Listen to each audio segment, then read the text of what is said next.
21장에서 보겠습니다. 사도행전 21장.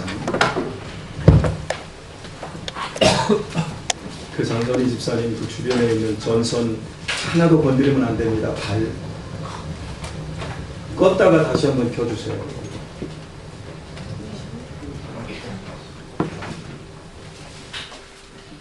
네, 다시 켜주세요.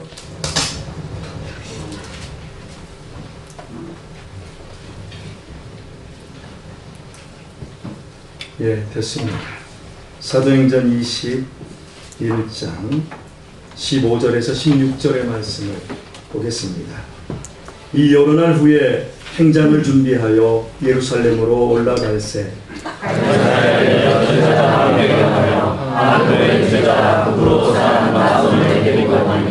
이는 우리가 그의 집에 머물려 합니다. 설교를 하기 전에 두 가지를 여러분에게 양해를 구하겠습니다. 하나는 제가 지금 혓바늘이 두 군데가 이렇게 세워졌어요. 발음이 잘 안 돼서 헛나올 수 있습니다. 잘 알아서 들어주시기를 바라고요. 또 한 가지는 오늘 설교를 굉장히 거대한 담론으로 담아냅니다.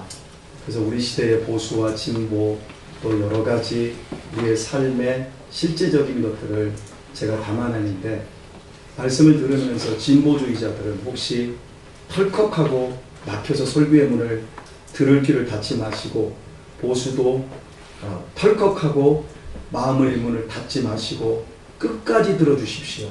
제가 왜 이러한 내용을 담아내고 있는가? 왜냐하면 역사의 주인은 하나님이시기 때문에 여러분들이 끝까지 들어주시기를 바랍니다. 아셨지요? 네. 이 얘기를 하니까 벌써 긴장하시는 분들이 계셔요. 긴장할 필요가 없어요. 네. 주택이나 사무실에 침투한 도둑은 그곳에 있는 것 중에서 가장 귀한 것을 훔쳐갑니다. 요한복음 10장 10절에서 주님은 도둑이 세상에 벌써 와 있는데 이유는 도둑질하고 죽이고 멸망시키려 함이라 말씀하십니다. 이 세상에 흔적도 없이 스며든 도둑은 마귀이며 마귀는 인간 세계에서 가장 귀한 것을 도둑질해 갔습니다. 그것은 돈이나 지식이나 권력이 아닌 사람의 마음에 침투해서 하나님의 사랑을 빼앗아 갔습니다. 한없는 하나님의 사랑은 은혜로 주어졌고 이 사랑으로 인해 죽을 수밖에 없는 인간은 그래도 살 소망이 생겼고 행복이라는 것을 알게 되었습니다.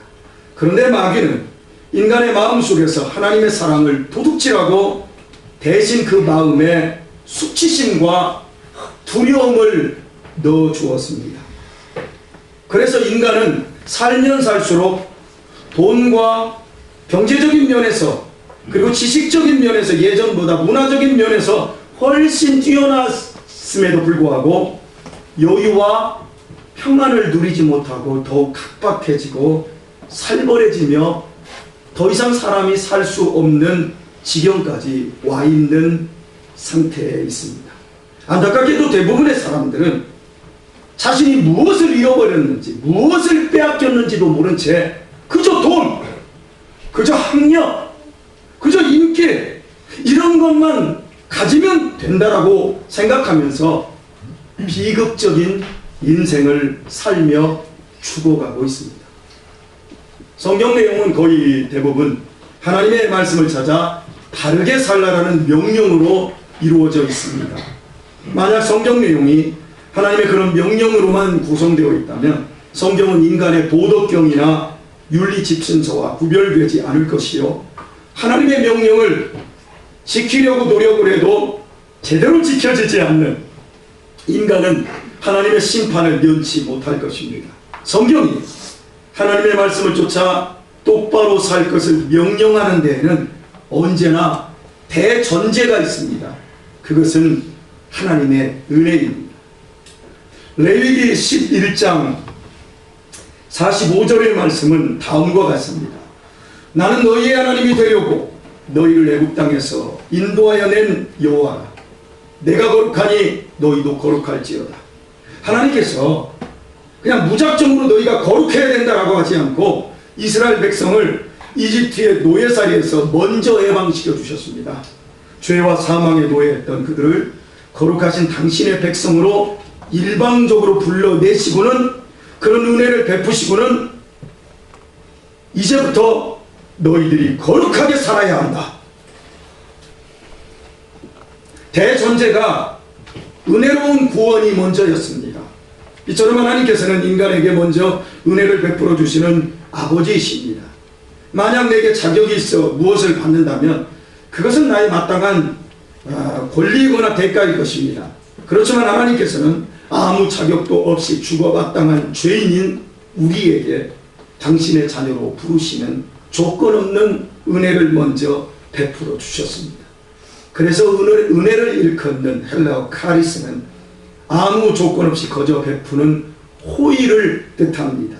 사람은 이 은혜를 알아야 자기의 가치를 찾을 수가 있고 진정으로 기쁠 수 있고 또한 참으로 행복한 인생을 살 수가 있고, 더더욱 내가 왜 공부해야 하는 줄도 알고 내가 왜 살아야 하는 삶의 이유도 목적도 알게 되어집니다.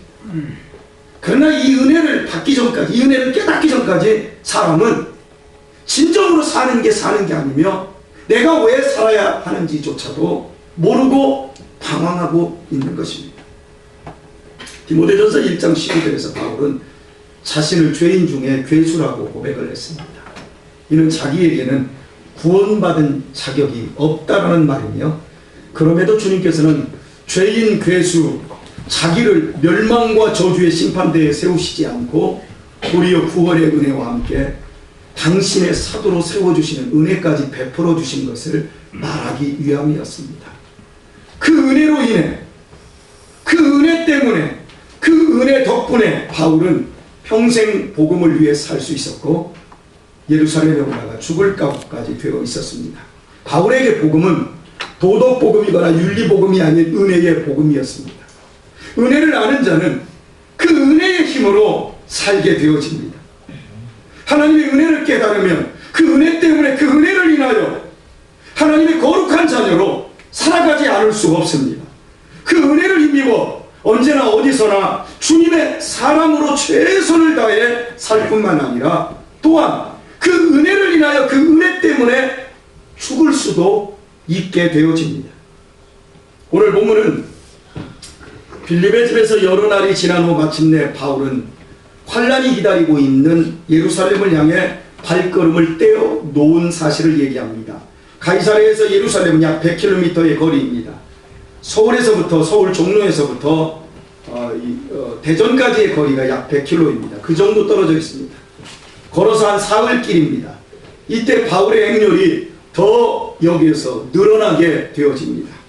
가이사랴에 몇 제자도 합류하였는데 그 중에 주님을 영접한 지 오래된 구브로 사람 나손이라는 제자가 포함되어 있습니다.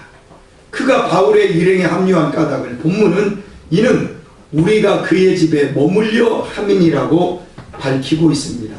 이는 나손이 예루살렘의 집을 소유하고 있었고 바울 일행을 자기 집에 묵게 해주기 위해 가이사랴에서 합류했다라는 겁니다. 사도행전 20장 4절에 의하면 바울이 고린도를 출발할 때 바울 일행은 바울 자신을 포함하여 9명이었습니다. 그리고 마케도니아의 빌립보에 있던 누가가 합류하여 10명이 됩니다. 거기에 또 가이사랴에서 바울을 따라 나선 몇 제자를 합치면 바울 일행은 최소한 10여 명이 됩니다. 나손은 그 많은 사람들의 숙식을 해결해 줄 수 있을 정도로 예루살렘에 큰 집을 소유하고 있는 대단히 큰 부자였다라는 사실입니다. 바울은 벼슬에 오르거나 비전 있는 새로운 사업을 펼치기 위해 예루살렘에 올라가는 것이 아니었습니다. 바울은 유대교인들이 잡아 죽이고자 하는 1급 종교 범죄자이며 이번에는 분명 체포되어 투옥당할 것이라고 성령님께서 말해주었습니다. 그리고 예루살렘에는 바울을 죽이기 전에는 밥을 먹지 않겠다고 하는 유대교인들이 40여 명이나 기다리고 있습니다. 그러하기에 바울과 함께하거나 바울을 돕는다면 당시 기득권자들인 유대교인들에게 해를 입는 것은 자명한 일입니다. 지켜야 할 것이 없는 자는 꺼릴 것도 없습니다. 그러나 지켜야 할 것이 많은 부자는 때마다 일마다 따질 것도 많고 눈치 보아야 할 사람도 많습니다. 그래서 부자는 몸을 사립니다. 쉽게 움직이지 않습니다. 부자인 나손이 바울을 돕는다는 것은 큰 손실을 넘어 자칫 목숨까지 빼앗길 수 있는 일입니다. 이런데도 부자 나손은 그 무엇에도 개의치 않고 바울 일행을 자기 집에 묵게 해주기 위해 바울을 차원에 따라 나섰습니다. 구브로 출신으로 예루살렘에 살고 있던 나손이 이때 왜 가이사랴에 가 있었는지, 가이사랴에서 어떻게 바울을 만났는지, 바울과 그의 일행을 왜 예루살렘에 자기 집에 묵게 해주려 했는지, 그 동기나 과정에 대해서는 전혀 본문이 설명하지 않습니다. 본문이 주려는 메시지는 그런 부수적인 데에 있지 않기 때문입니다. 본문의 초점은 바울이 자신을 구원해 주신 죄인 괴수 같은 자신을 구원해 주신 주님의 은혜에 대해 바울 자신 역시 온 삶으로 신실하게 순종으로 응답했을 때 주님께서 바울과 그의 일행이 예루살렘에서 머물 숙소까지 책임져 주실 정도로 계속하여 은혜를 베풀어 주셨다는 데 있습니다. 앞으로 계속 살펴보겠습니다만, 예루살렘에 도착한 바울은 약 일주일 만에 체포당하고 말았습니다. 그리고 2년 후 로마로 압송될 때까지 그는 계속하여 가이사랴 감옥에 갇혀 있었습니다. 그렇다면 주님께서는 예루살렘에 도착한 바울이 체포당하기 전까지 겨우 일주일 정도 머물 집을 책임져 주시기 위해 가이사랴에서부터 구브로 출신의 나손을 동원하시는 불가사의한 은혜를 바울에게 베풀어 주셨다는 얘기입니다.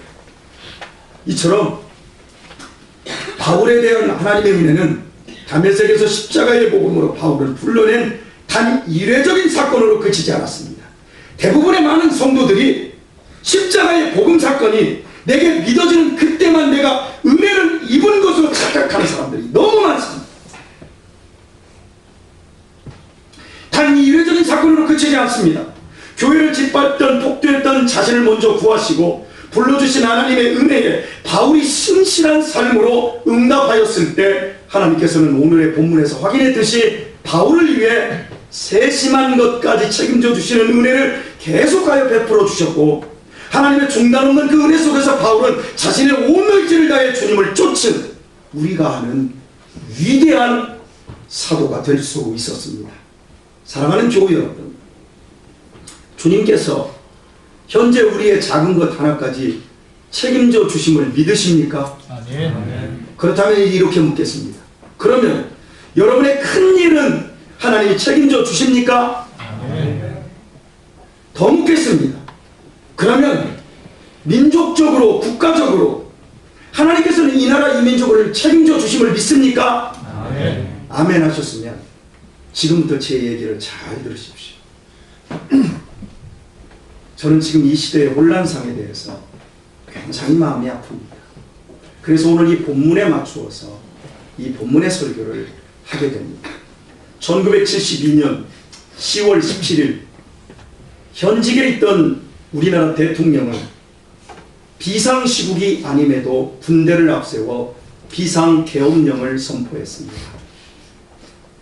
남북 7.4 공동성명을 7월 4일 발표하고 석 달이 넘어가는 무렵에 남북 대화와 통일이라는 새로운 역사적 과제를 수행하려면 헌법을 고쳐 새로운 정치체제를 세워야 한다며 누구의 동의도 구하지 않고 갑작스럽게 광화문에 탱크를 밀어붙이고 정부기관과 언론사 등 주요 민간시설에 군을 투입했습니다.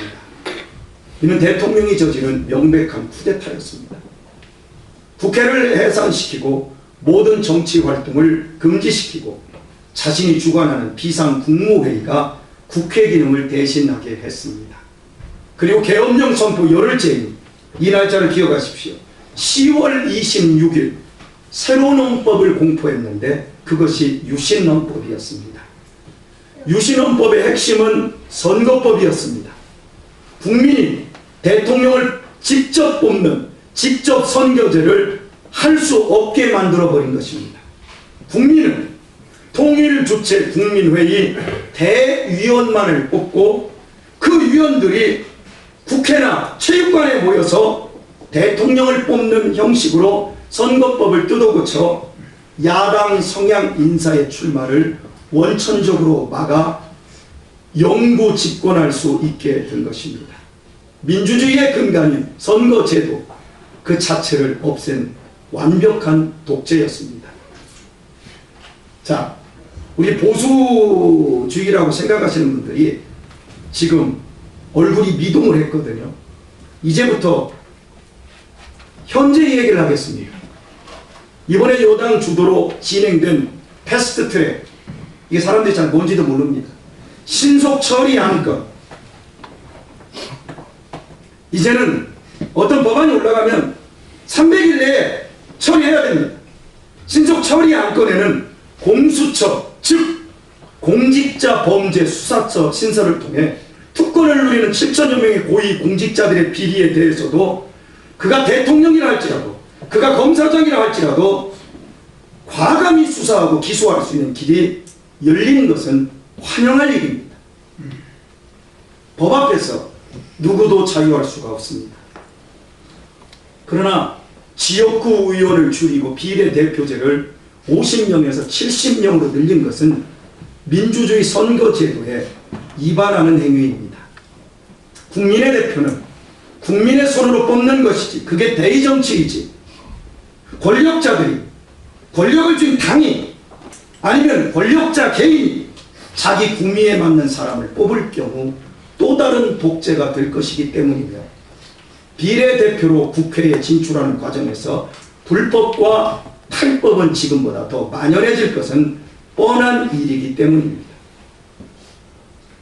권력을 잡은 자들은 속성상 움켜진 권력을 빼앗기지 않기 위해 공권력을 움직여 국민들을 속이거나 탄압하는 일을 합니다. 1972년 현직 대통령은 비상계엄을 통해 민주주의를 퇴보시키는 유신헌법을 만들었습니다. 그리고 이어서 대통령이 국회 해산권과 헌법 효력을 정지시킬 수 있는 긴급조치권까지 새롭게 신설했습니다. 이승만 정부 시절에도 없던 국회 해산권과 국회의원 3분의 2가 찬성하지 않으면 바꿀 수 없는 헌법 개정을 언제든 대통령이 마음만 먹으면 대통령 혼자의 독단으로 할 수 있게 만든 것입니다. 이 법을 김영삼 대통령 시절에 뜯어고쳤어요. 지금은 바로잡았어요. 그러니까 사실상 모든 권력을 대통령 한 사람이 독점한 것입니다.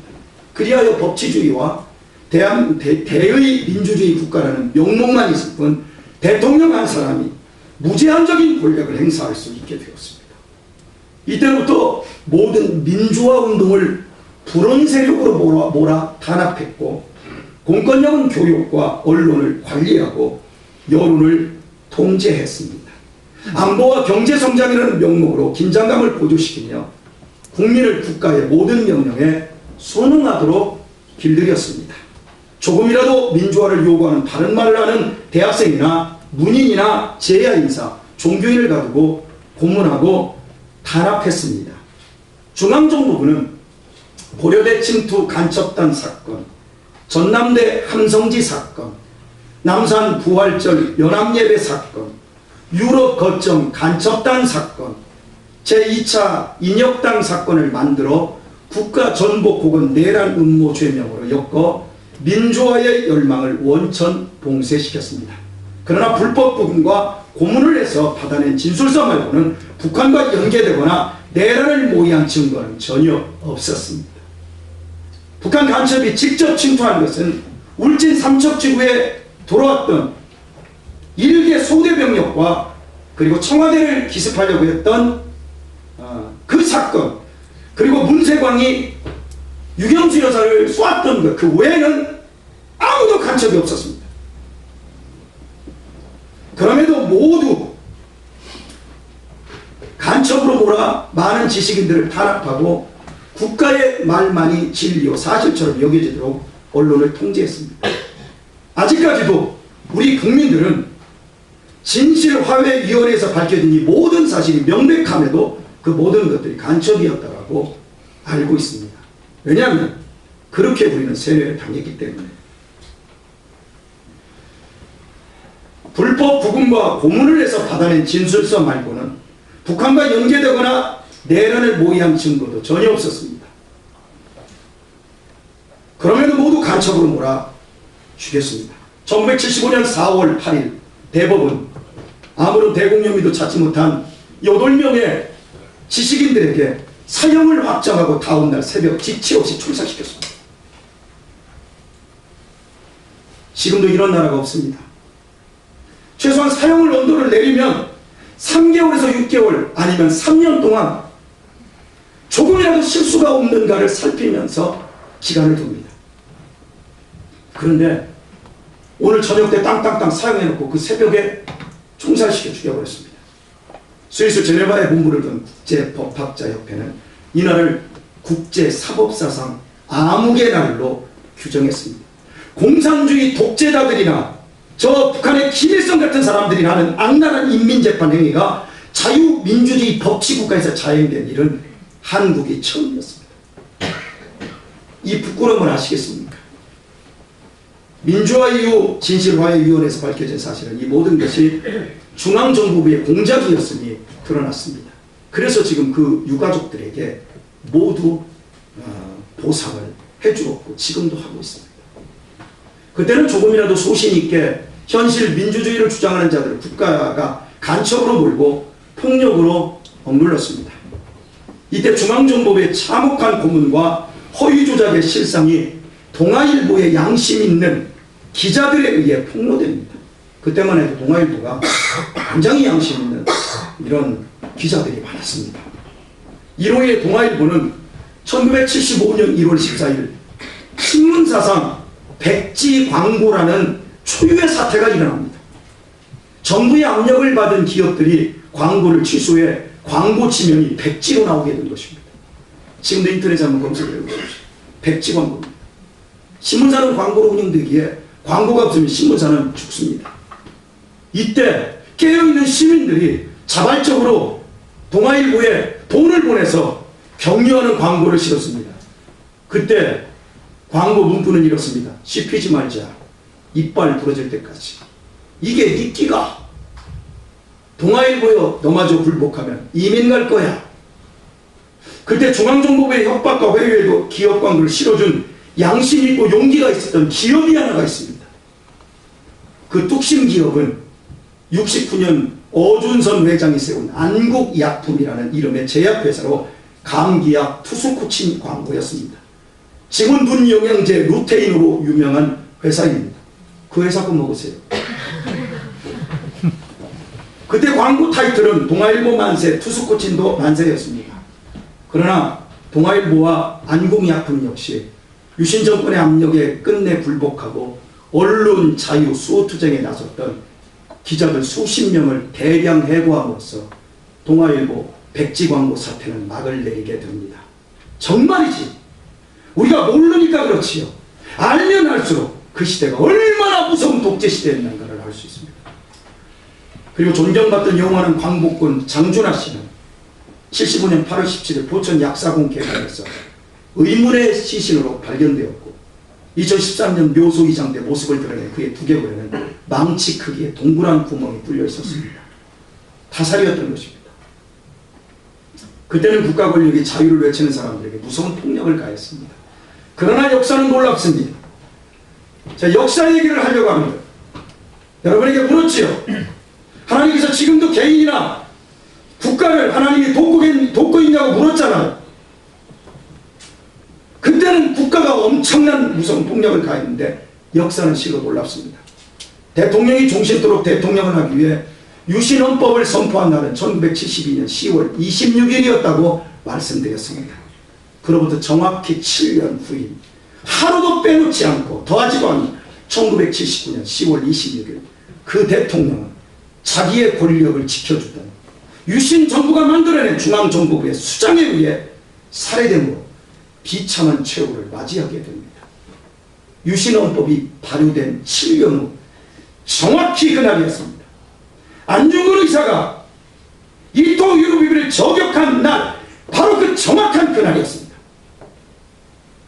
자신의 분신과도 같은 중앙정보부장의 총탄에 의해 술이 취한 채 싸늘한 죽음이 되었습니다.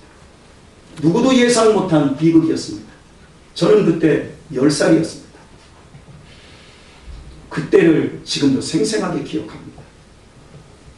나라가 망하는 줄 알았고 북한이 쳐들어오고 내려오는 줄 알았습니다.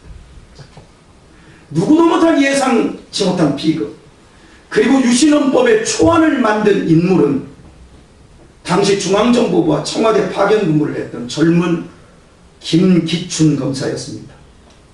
들어보셨지요? 그가 누구입니까? 대한민국 헌정사상 국정농단으로 구속된 대통령의 비서실장입니다. 아버지 대통령이 권력을 독단할 수 있는 법을 만들어 결국은 그 아버지 대통령을 비명 횡사하게 해놓고 30년 동안 권력의 달콤함을 누리며 그 딸마저 꼭두각시 권자에 앉혀놓고 뒤에서 권력의 달콤함을 누리다가 끝내 그 딸과 함께 자멸해버린 사람입니다. 그들 모두는 자기들이 뿌린 텃밭에서 자기 성공과 자기 욕망의 희생자가 되어 역사의 최후를 맞이한 것입니다. 7이라는 숫자는 성경적으로 완전한 하나님의 숫자를 의미합니다. 그래서 하나님은 7일마다 안식해라, 7년마다 안식을 해라, 안식년을 선포합니다. 7년에 7번 지나고 그 해에 희년을 선포합니다. 기쁨의 해. 7이라는 숫자는 그렇습니다. 하나님께서는 모든 억압과 수고를 원점으로 되돌리시고 고통받는 백성에게 안식을 7년마다 회복시켜 주십니다. 유신헌법의 선포에서 그 비극적인 결말이 정확히 하루도 더하지 않고 하루도 빼놓지 않고 7년이었습니다. 하루도 오차가 없는 7년이었습니다. 소름 돋을 정도로 오싹하지 않습니까? 저만 오싹한가요? 여러분, 이게 우연일까요? 갈라디아서 6장은 이렇게 말합니다. 스스로 속이지 말라. 하나님은 만물의 여김을 받지 아니하나니 사람이 무엇으로 심든지 그대로 거두리라. 역사는 무엇입니까? 단순히 사건의 기록일까요? 많은 말로 역사를 정의할 수 있을 것입니다. 그러나 오늘의 말씀에 비추어 역사는 시간과 공간 속에서 인간들을 통해 펼쳐가시는 하나님의 사랑과 공의라고 말씀드리겠습니다. 역사라는 영어 히스토리는 두 단어의 합성어입니다. 3인칭 주어 글을 뜻하는 히와 이야기라는 뜻을 가진 스토리입니다. 즉 역사라는 이름의 뜻은 그의 이야기입니다. 또한 역사의 시간, 즉 연대기는 예수 그리스도의 출생을 기준으로 예수님 오시기 전과 예수님 오신 후 BC와 AD로 나눕니다. 영어와 라틴어로 표기합니다. 그러므로 역사라는 단어의 뜻이 그의 이야기라고 할 때 그의 이야기를 의다 예수 그리스도의 이야기가 됩니다. 신화가 아닙니다. 역사입니다. 끝나지 않은 지금도 살아있는 그분의 역사, 십자가로 말미암아 그때만 끝나버린 역사, 닫아버린 역사가 아니라 지금도 계속되는 히스토리입니다. 그러므로 개인이든 공인이든 국가든 오늘의 역사를 예수 그리스도 안에서 그분의 말씀 안에서 바르게 세우는 것이야말로 복이라 할 것입니다. 아멘. 여러분에게 말씀드립니다. 지금 나라에 대해서 이렇다 저렇다 이 혼란 속에 우리 보수주의자들과 진보주의자들 시끄럽지 마세요. 하나님께서 일하고 계십니다. 아멘. 그들이 잘못을 고쳐주었으면 반드시 잘못에 대한 대가를 하나님이 처벌시키실 것입니다. 그들이 잘하고 있다면 역사 속에서 그들이 상을 받게 될 것입니다. 이것 때문에 여러분 문을 닫고 싸우지 마세요. 국가가 지금 이 시대가 노인과 젊은 세대를 갈라놓은 것도 모자라서 지금 모든 것을 다 찢어놓고 있습니다. 찢어지지 마세요. 하나님을 믿으십시오. 할렐루야. 우리의 믿음은 공상 속에서 이루어지지 않고 우리가 발 딛고 숨쉬고 사는 삶의 터전에서 이루어집니다. 하나님은 당신이 은혜 베풀 자를 정확히 알고 계시며 당신의 은혜에 대해 믿음으로 반응하고 순종하는 자를 또한 정확하게 돕고 계십니다. 역시 하나님은 공의로 심판할 자를 알고 계십니다. 당신의 은혜를 불신과 불순종으로 짓밟는 자들을 결국에는 단호히 처벌하십니다. 그리하여 하나님의 은혜를 믿고 그 은혜를 쫓는 자들에게는 계속적인 은혜로 인해 아름다운 삶의 열매를 맺을 수 있게 해주시고 하나님의 은혜를 짓밟는 자들에게는 앞에서 살펴보았듯이 무서운 공의의 심판이라는 열매를 맺게 해주십니다. 오늘의 시간을 살아가고 있는 우리에게도 하나님의 역사는 한치의 오차나 실수 없이 이루어지고 있습니다. 지난달 9일 화요일 오전 11시경 한일 노인 주간 보호센터에 사무실 2층 유리창 바깥쪽 유리가 갑자기 빡씩 하면서 와장창하고 쏟아져 내렸습니다.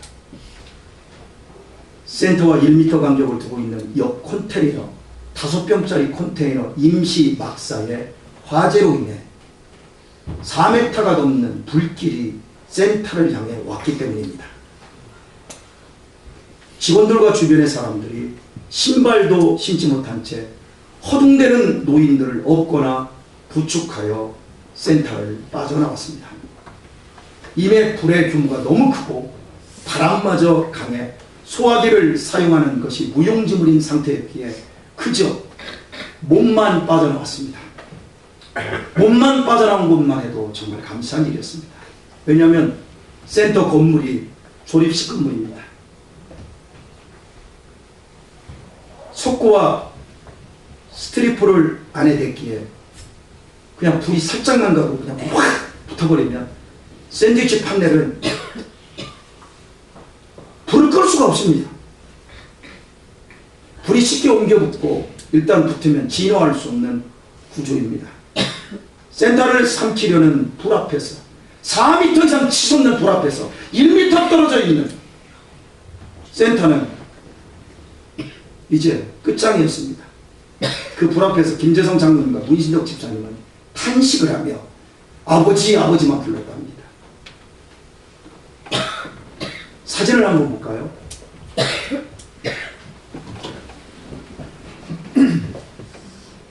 불을 한번 꺼주세요. 앞에 강대상을 한번 꺼주셔야 되겠다. 강대상은 좀 현재 이쪽이 지금 센터 벽입니다. 여기 1m밖에 안 떨어져 있습니다. 그리고 이쪽에 이렇게 큰 막사가 있었어요. 지금 이게 좀 다 타가지고 아예 형체도 없어요. 이 주변 일대를 다 켜버린 겁니다. 이게 뭐 언덕이고 뭐고 여기 있는 걸 이쪽에 떨어진 이쪽은 한 5m 이렇게 떨어져 있는데 여기까지 다 타버린 거예요. 이쪽은 1m입니다. 예, 하나 더 넘겨주세요. 예, 불이 1m인데 만약에 이쪽으로 들어왔으면 이쪽이나 이런 쪽에 불이 먼저 닿았으면 그냥 다 폭삭이 타버린 건데 유리창으로 불이 확 불어버린 거예요. 팍 깨져버린 거예요. 정말 아찔하지요.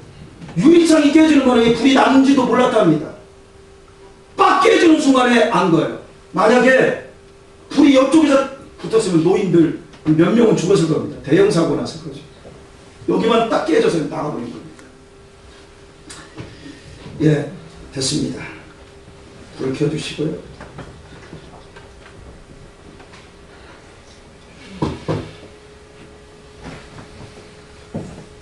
옛부터 봄바람은 겨울에 서북풍과 새롭게 불어오는 동남풍이 맞물려서 미친 여자 머리칼 흔들리듯 한다 했습니다. 봄바람은 그렇게 사납습니다. 그날 불이 났던 그 시간에 바로 그런 미친 바람이, 즉 바람이 향방 없이 거세게 불고 있었습니다. 그런데 불길이 가장 거센 4m 이상 불길이 치솟는 그 시간에 소방차가 출동하여 진화를 시작하기까지 13분 동안 바람은 유리창을 한번 깨뜨리고 단 한 번도 이쪽으로 불지 않았습니다.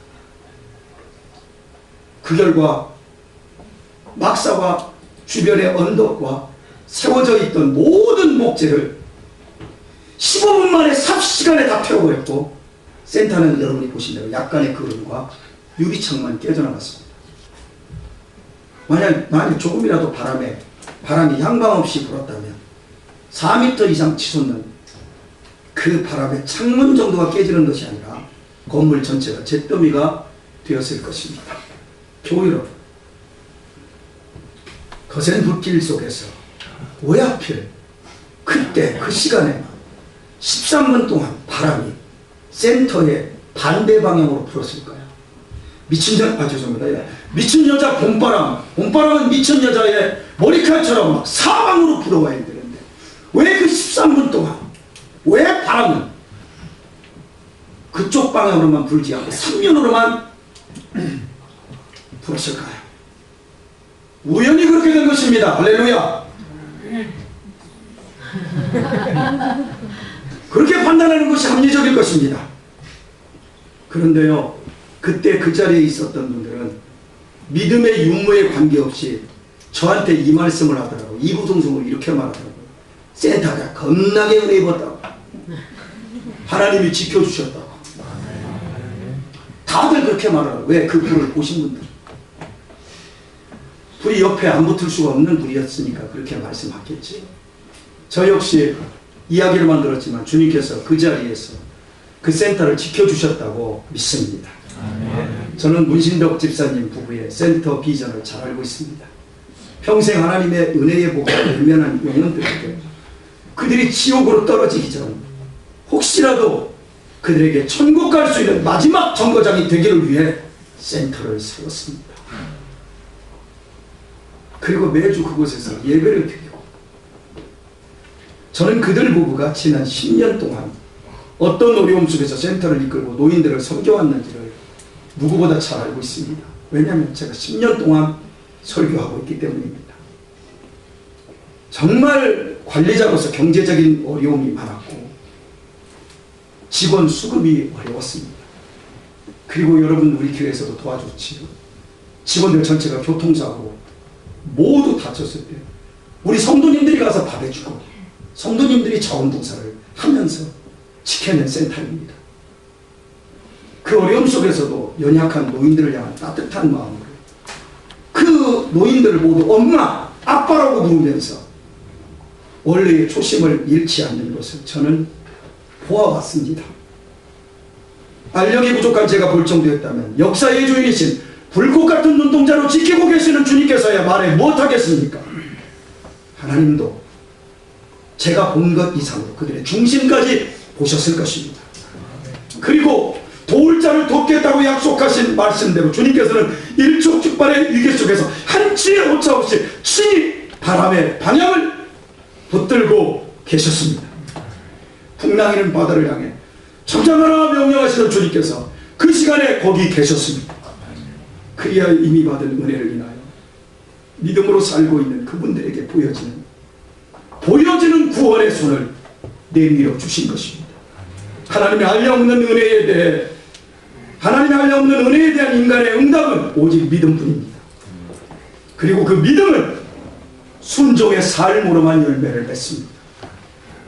그러므로 믿음은 신실해야 합니다. 신실한 순종만이 삶 속에서 보여지는 열매로 그 믿음이 맺어지게 됨을 잊지 마십시오. 주님께서는 마태복음 18장 3절과 4절에서 이렇게 말씀하셨습니다. 진실로 너희에게 이르노니 너희가 돌이켜 어린아이들과 같이 되지 않으면 결단코 천국에 들어가지 못하리라. 그러므로 누구든지 이 어린아이와 같이 자기를 낮추는 그이가 천국에서 큰 자니라. 어린아이는 그 책임이 모두 부모에게 있습니다. 어린아이는 부모 곁에만 있으면 부모가 다 알아서 해줍니다. 어린아이가 할 일은 오직 자기를 낮추고 부모를 믿고 부모를 사랑하고 부모를 신뢰하고 부모를 의지하고 부모를 따르는 것뿐입니다. 그것이 부모의 큰 은혜에 바르게 응답하는 것이고 그때에만 어린아이는 안전하고 행복할 수 있습니다. 우리의 신앙이 그렇습니다. 다함이 없는 하나님의 은혜를 믿음으로 받고 진실로 순종하는 어린아이가 되는 것입니다. 아멘. 하나님 앞에서 어른이 되는 것이 아니라 하나님 앞에서 진실로 어린아이가 되는 것입니다. 우리가 마귀에게 무엇을 도둑맞았다고 그랬어요? 하나님의 사랑. 그게 우리에게 은혜로 왔는데요. 마귀에게 도둑맞은 하나님의 은혜는 여러분 발바닥에 있습니다. 그것은 주님께서 가장 낮은 곳으로 가져오셨기 때문입니다. 그래서 참된 신앙은 인생이 바닥을 칠 때 생깁니다. 절대 예외가 없습니다. 하나님의 은혜는 저 국회의사당에 있는 거, 청와대에 있는 게 아니라 우리의 발바닥 밑에 있습니다. 바닥에서 시작하지 않는 믿음은 공상이고 이론에 불과한 경우가 허다합니다. 참된 신앙은 언제나 바닥에서 시작됩니다. 어린아이처럼 자기를 바닥으로 낮추는 자만 하나님의 은혜가 보이고 그 은혜의 믿음으로 응답하는 거기서부터 우리의 인생이 달라집니다. 내가 얼마나 한심하고 얼마나 인간 같지 않고 얼마나 별것 아닌 것을 깨닫고 낮추는 그 자리에서만 하나님의 은혜를 회복시킬 수 있습니다. 혹시 오늘 내 인생이 바닥입니까? 주님 만날 기회입니다. 혹시 내 자신이 한심스럽게 느껴지십니까? 도둑맞은 은혜를 되찾을 기회입니다. 오늘은 은혜 받을 만한 때입니다. 오늘 이 시간은 나에게 구원의 날이 될 만한 시간입니다. 아멘. 정치 얘기했다고 아멘이 오늘 확 줄어버렸어. 왜요? 하나님의 은혜가 정치에 있는 게 아니잖아요. 이 밑바닥에 있어야 됩니다. 여기를 쳐다보고 있으니까 이 시대 사람들이 크리스찬들까지 모두 부활했고 합니다. 세상이 미쳐 날뛸수록 우리는 밑으로 내려갈 수 있기를 축복합니다. 거기에 변상하지 마시고 주님 앞에 기도하며 이 시대를 향하여서 하나님의 은혜를 부어주옵소서. 아멘. 인간 같지 않은 실패자를 사랑하시고 괴수 같은 나를 하나님의 자녀로 회복시키는 은혜가 오늘 여기에 임해 있습니다. 그러므로 교회 여러분, 우리에게 십자가의 은혜를 베푸시고 우리를 자녀로 불러주신 하나님 아버지를 의지하십시다. 그 하나님을 사랑하십시다. 하나님께서 기뻐하시는 삶을 실제로 사십시다. 하나님이 보실 때 정말 보기에도 아까운 그 사람으로 사십시다. 우리가 자녀들 낳았을 때, 그 피덩이 안았을 때, 우리가 입양하여 처음으로 우리 집에 그 아이를 데려왔을 때 그냥 감격하고 보기에도 아까웠을 때 그때 그 심정을 부모님들 다 아시지요? 여러분, 우리가 그 자리로 가야 돼. 이런 똑똑한 머리, 이런 계산적인 머리, 내가 뭔가를 운전하려고 하는 것, 내가 그렇게 말해봤자 아무것도 바뀌지 않는 현실 속에서 오늘 우리가 해야 될 것은 내 발바닥 밑에 주님의 은혜가 임했다라는 사실을 기억하며 어린아이처럼 엎드려야 될 줄 믿습니다. 그리한다면 믿음이 공상이 아닌 현실에서 실화가 아닌 역사 속에서 함께 하시는 하나님의 크신 손길을 내 삶에서도 보게 될 것입니다. 이렇게 영적으로, 역사적으로, 현실적으로 이 어려운 시대, 오늘의 어린이날이 내 인생에 가장 복받는 날이 되기를 주님의 이름으로 축복합니다. 이 시간 우리 찬양하겠습니다.